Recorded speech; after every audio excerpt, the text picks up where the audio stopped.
Chocolate ছাড়াই বানিয়ে ফেলেছি নামি দামি ব্র্যান্ডের চকলেট আইসক্রিম। এই গরমে নিজেকে এবং নিজের পরিবারকে একটু স্বস্তি দেওয়ার জন্য এই চকলেট আইসক্রিম কিন্তু খুবই অল্প খরচে আপনি বাসায় তৈরি করে নিতে পারেন। যেমনটা তৈরি করেছিলাম আমি, খুবই অল্প খরচে বাসায় তৈরি করা হলেও এই চকলেট আইসক্রিম খেতে কিন্তু বাজারের চকলেট আইসক্রিমের থেকেও অনেকটা বেশি মজার। তো চলেন দেখি কিভাবে তৈরি করলাম। প্রথমেই আমরা একটা বোলের মধ্যে নিয়ে নিব 1 কাপের মতো কুসুম গরম পানি। 1 কাপের কম বেশি হলে কোনো প্রবলেম নেই। তো আমরা সেই পানিটার মধ্যে 1/3 কাপ দিয়ে দিচ্ছি গুঁড়া পাউডার দুধ। তো পাউডার দুধটা দিয়ে ভালো করে পানির সাথে আমরা মিশিয়ে নিব। তারপর এখানে দিয়ে দিচ্ছি চিনিটা আমি 1/3 কাপ যে কাপটা সেটার অর্ধেকেরও কম চিনি দিয়ে দিচ্ছি। শুধুমাত্র এই পানিটুকুর জন্য যতটুকু চিনি প্রয়োজন ঠিক ততটুকু চিনি আমরা দিব। তারপরে আমাদের লাগছে কোকো পাউডার। আমি এখানে ক্যাডবেরির কোকো পাউডারটা ইউজ করছি। আপনারা যে কোনো ব্র্যান্ডের একটা কোকো পাউডার নিয়ে নিতে পারেন, তবে ক্যাডবেরির এই কোকো পাউডারটা কিন্তু খুবই ভালো, আমি আগে থেকেই এটা ব্যবহার করি। তবে একেবারে বাজারে যেই নর্মালি যেই কোকো পাউডারগুলো থাকে সেগুলো ব্যবহার না করাই ভালো, এতে কিন্তু টেস্টের হেরফের হয়ে যেতে পারে। কোকো পাউডারটা দিয়ে আমরা খুব ভালোভাবে মিশিয়ে নিব পানিটার সাথে। একটু গোটা গোটা থাকলে সমস্যা নেই, কারণ এইটা আমরা রান্না করে নিব কয়েক মিনিট। দিয়ে দিচ্ছি কড়াইতে দিয়ে দেওয়ার পর আমরা চুলার আঁচটা ধরিয়ে দিয়ে মিডিয়াম টু লোতে রেখে সুন্দর করে নাড়তে থাকবো। নাড়া বন্ধ করা যাবে না, না হলে কিন্তু নিচ থেকে লেগে গিয়ে এটা পুড়ে তিতা হয়ে যাবে। খেয়াল রাখতে হবে কোনোভাবেই যেন অতিরিক্ত জাল দিয়ে এই চকলেটটাকে আমরা পুড়িয়ে না ফেলি। ঠিক 1 থেকে 2 মিনিট এইভাবে রান্না করে নিলেই দেখবেন অনেকটা ঘন হয়ে গেছে আর কালারটা কিন্তু অনেকটাই কালো হয়ে যাবে। বুঝে নেবেন ঠিক তখনই আমাদের চকলেটটা রেডি হয়ে গেছে।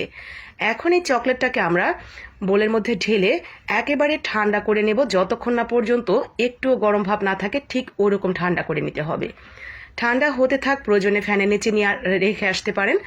তো এদিকে আমরা ক্রিমটা রেডি করে নিব। আমি আজকে ব্যবহার করছি ইনস্টা হুইপের হুইপিং ক্রিমটা। তো এই ক্রিমটা কিন্তু আমি গতকাল বলেছি, কয়েকদিন আগে যে আইসক্রিমের ভিডিওটা করেছিলাম সেখানে দেখিয়েছিলাম ট্রপিক্যালের হুইপ ক্রিম। ওইটার দাম ছিল 220 থেকে 240 আর এইটার দাম হলো 300 টাকা। দামের পার্থক্য থাকতে পারে স্থান ভেদে, তো দোকান ভেদে, তো এরকমই হবে। তবে এই ক্রিমটাও কিন্তু ভালো, আমি এইটাও ব্যবহার করি মাঝে মাঝে, তো যখন যেটা হাতের কাছে থাকে আর কি। তো আমি ওইখান থেকে 2 চামচ মতো ক্রিম নিয়ে নিচ্ছি। আর এই 1 প্যাকেট হুইপিং ক্রিম দিয়ে আপনি কমপক্ষে 6 থেকে 7 বাটি আইসক্রিম বানাতে পারবেন। তো ওই হিসেবেই দামটা ধরে নেবেন, কারণ আপনি তো আর পুরো প্যাকেটটা ধরে আপনি আইসক্রিম একসাথেই তৈরি করছেন না। এখানে আমি যতটুকু ক্রিম নিয়েছি এখানে 50 টাকার থেকে বেশি ক্রিম কখনোই হবে না, আর কমে হবে, তবু 50 টাকা ধরলাম। তো যাই হোক, আমরা কিন্তু ক্রিমটা দিয়ে এখানে বিটারের 1-এ রেখে 2 থেকে 3 মিনিট বিট করে নেব। তারপরে বিটারের স্পিডটা 3 or 5, 4 এরকম করে দিব। তারপরে আরও 2 থেকে 3 মিনিট বিট করে নেব। বিট করতে করতে একটা পর্যায়ে এই ক্রিমটা অনেকটা বেশি শক্ত হয়ে যাবে আর অনেকটা বেশি হয়ে যাবে। তখন বিটার অথবা এই বাটিটা উল্টো করে ফেললেও কিন্তু ক্রিমটা আর পড়ে যাচ্ছে না, তার মানে হয়ে গেছে। এখন আমরা যে চকলেটটা বানিয়ে রেখেছিলাম সেটা একেবারে কিন্তু ঠান্ডা করে নিতে হবে। আমি বারবারই বলছি, গরম অবস্থায় যদি আপনি এই ক্রিমটার মধ্যে চকলেটটা দিয়ে দেন আপনার কিন্তু এই ক্রিমটা নষ্ট হয়ে যাবে। মানে এই যে আপনি বেশি করে ফেললেন, ফোম বানিয়ে ফেললেন, শক্ত হলো, এটা কিন্তু একদম গলে নরম হয়ে যাবে, তখন আর আইসক্রিমটা ভালো হবে না। তো অবশ্যই চকলেটটা খুব ঠান্ডা করে নিয়ে তারপর দিতে হবে। দিয়ে আমরা সামান্য করে একটু মিশিয়ে নিয়েছি। এখন বিটার দিয়ে ওই 30 সেকেন্ড কি 1 মিনিটের মতো আমরা এটাকে বিট করে নিব, শুধুমাত্র মেশানোর জন্য। ভালোভাবে মিশে গেলেই কিন্তু আমাদের আইসক্রিমের ব্যাটারটা রেডি হয়ে গেছে।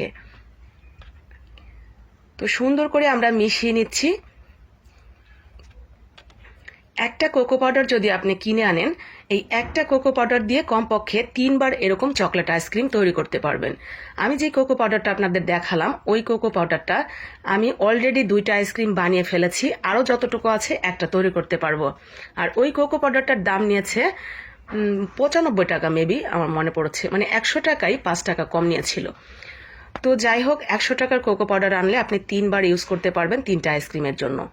তো সব মিলিয়ে একটা চকলেট আইসক্রিম যদি আপনি তৈরি করেন তাতে আপনার 100 থেকে 120 টাকার বেশি কখনোই খরচ হবে না।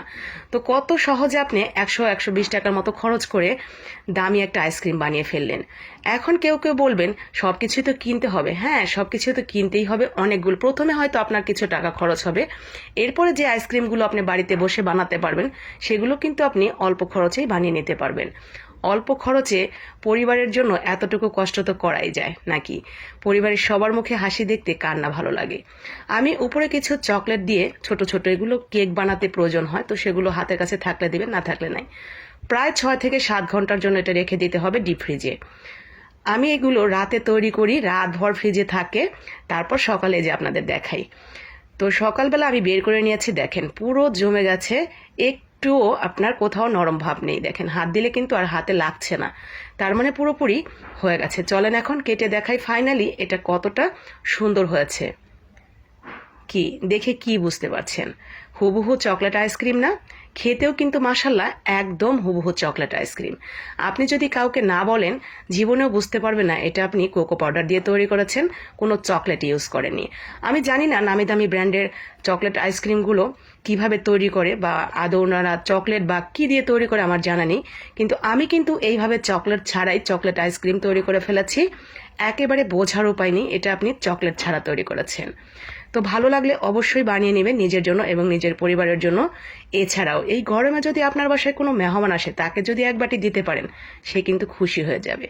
দেরি কেন, চট করে বানিয়ে নিন। ভালো লাগলে লাইক কমেন্ট আর একটু শেয়ার করে দিবেন বাকি আপু ভাইয়াদের জন্য। আসসালামু আলাইকুম।